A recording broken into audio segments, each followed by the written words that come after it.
நீங்கள் பார்த்துக் கொண்டிருப்பது 24 நியூஸ் தமிழ். சோழவந்தானில் அதிமுக சார்பில் ஆலோசனை கூட்டம். முன்னாள் அமைச்சர் RP உதயகுமார் பங்கேற்று சிறப்புரை. மதுரை புறநகர் மேற்கு மாவட்டம் வாடிப்பட்டி தெற்கு ஒன்றியம் சோழவந்தான் பேரூர் கழகம் சார்பில் தனியார் மகாலில் செயல் வீரர்கள் மற்றும் வீராங்கனைகள் ஆலோசனை கூட்டம் நடைபெற்றது. கூட்டத்திற்கு வாடிப்பட்டி தெற்கு ஒன்றிய செயலாளர் கொரியர் கணேசன் தலைமை தாங்கினார்.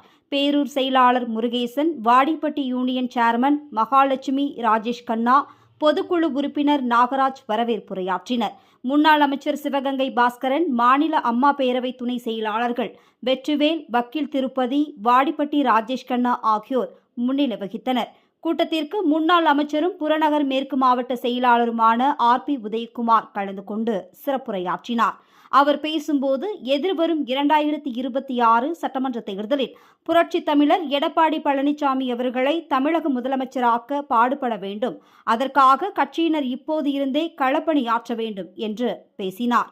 இதில் முன்னாள் சட்டமன்ற உறுப்பினர்கள் தமிழரசன், கருப்பையா, மாணிக்கம், மகேந்திரன், SS சரவணன், ஒன்றிய செயலாளர் வாடிப்பட்டி காளிதாஸ், மாவட்ட மகளிர் அணி செயலாளர் வக்கீல் லட்சுமி, பேரூர் செயலாளர் அசோக், இளைஞர் இளம்பெண்கள் பாசறை மாவட்ட இணைச் செயலாளர் மணிமாறன் மற்றும் நாகமணி உள்ளிட்ட பலர் கலந்து கொண்டனர்.